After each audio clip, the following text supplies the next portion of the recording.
issue with him. I just think that the whole team struggled last night with the puck, to be honest with you.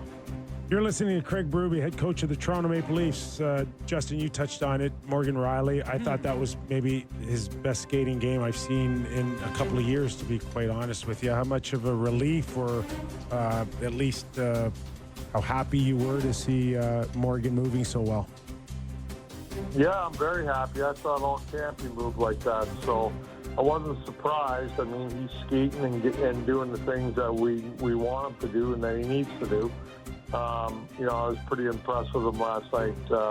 Great to see him come out and play a real good game right off the hop, contribute offensively, and just do the things he can do. He's capable of doing, with or without the puck. And so he had a very solid game, very encouraging. But he put the work in all summer. He was prepared. Like I said, he had a real good camp. So I wasn't surprised that he went out and played the way he did. The one area, guys got a great win last night. Obviously, not everything was perfect. As you mentioned, the power play seemed to struggle a little bit, and it's going to be a little different, I guess, the small personnel tweaks. Is that like the rest of the game where you feel it's just a directness thing is something that you want to emphasize, or is there something else you'll be looking for as you guys try to improve there? Yeah, I thought we struggled on our entries on the power play last night.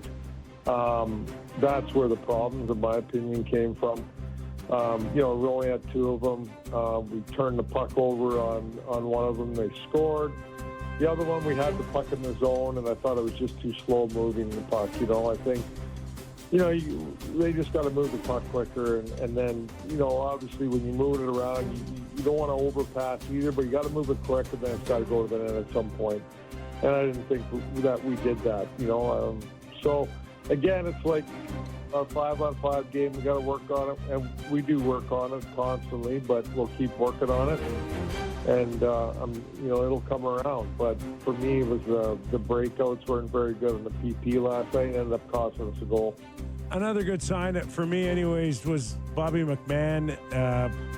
He looked like the guy that everybody was hoping would look like in the playoffs, and I know he struggled a lot at the end of last season, but he looked big, he looked strong, he looked heavy, he went to the net. To me, it's another good sign.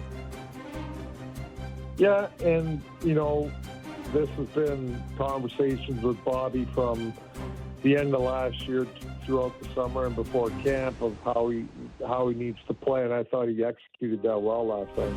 I agree with you. He was skating, challenging, D-wide with the puck, physical, got to the net, got a goal.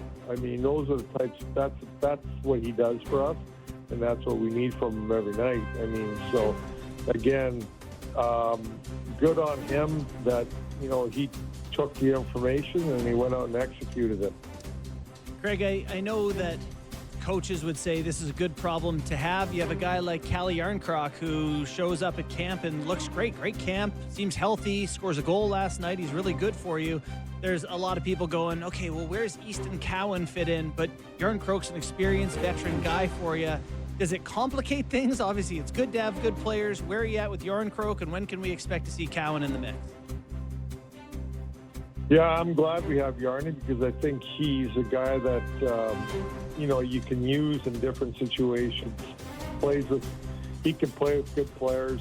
He can play in your fourth line, kills penalties, checks well. He covers a lot of areas, and, he's a great person, great teammate. So we're lucky to have him, in my opinion, and I like him a lot. And Cowan, yeah, I mean, we didn't play him last night, but that doesn't mean he's not going to be in the next game. Maybe he won't be, maybe he will be. But, we got to have a little patience there. But at the same time, I got to make sure that he's not out too long because he needs to play. So I got to find a way to get him in there. These are the discussions that we constantly have, myself, Brad, the coaching staff. So, Cowan, I thought he came in and proved himself in camp and did a good job of doing things right and understanding what he has to do to make the team. And I thought he did that. So it's just about managing the lineup. Listen, you have 2 or 3 extra players, right?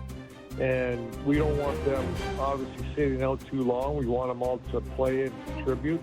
a lot like we did last year. I mean, I thought that we used everybody pretty much the whole season. There is stints where guys more on defense don't get in there that much if they're the 7D, but we try to use everybody, and I don't see it changing. Craig, how does the workload schedule change for your goaltending, particularly Stolarz with Joseph Wall not there and Caden Primo waiting in the wings here? Yeah, well, it changes obviously, and I thought, last year we rotated pretty regularly throughout the year. That changed a little bit obviously right now. Stoley's in a good spot, feels great. So we the schedule will determine starts for sure. There's back-to-back games coming up and things like that. So, but there's going to be a little bit more load on Stoley. We all know that. Yeah. So is it kind of like when it is the back-to-backs or whatever, with Primo, we know he's going to get some games. Will Hilda be in the mix at all for you guys, or are you going to give these two a chance to run for a little while here? Well, he can be too. Hilda can be. But again, he's a little bit like Cal, and we don't want him sitting up here and sitting out rather than playing. He's a young goalie that has great future, so it's best that he gets playing, right? Again, but he's available, so we'll see what happens. Where we're going to go from there. I got to ask you about a familiar face that is off your championship team in St. Louis, Sammy Blaze.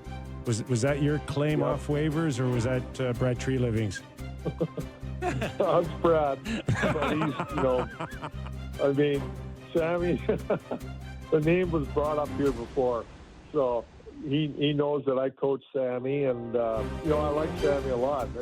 He did well for us, and he was part of that championship team, and he's a guy that he's gonna be physical out there. He likes to take the body, and he's got surprisingly good hands. He has the capability of making some plays, and scoring some goals. So we'll see. Like I said, we got extra players. We're going to try to find a way to get them in. And I guess the last name I have on my list to ask you about while we had you was Nick Robertson, who continued to have a great training camp. Played 57 games for you guys last year. It's been tough for him, right, to get opportunity, I think, at times, but at the same time, played a lot last year. Where are you at with his game and his ability to, I guess, grow within the Leafs? Yeah, and that's a good point. Like he has to continue to grow as a player, and he has the capability of shooting the puck in the net. He works hard, he skates, he's quick. I thought he came into camp and came out and showed everybody that he belongs on the team. Like, I thought he had a good camp. Again, he doesn't. Obviously, the things outside and all the noise is not affecting him, because he came into camp and he earned the spot, played well, and started last night. He was in the line.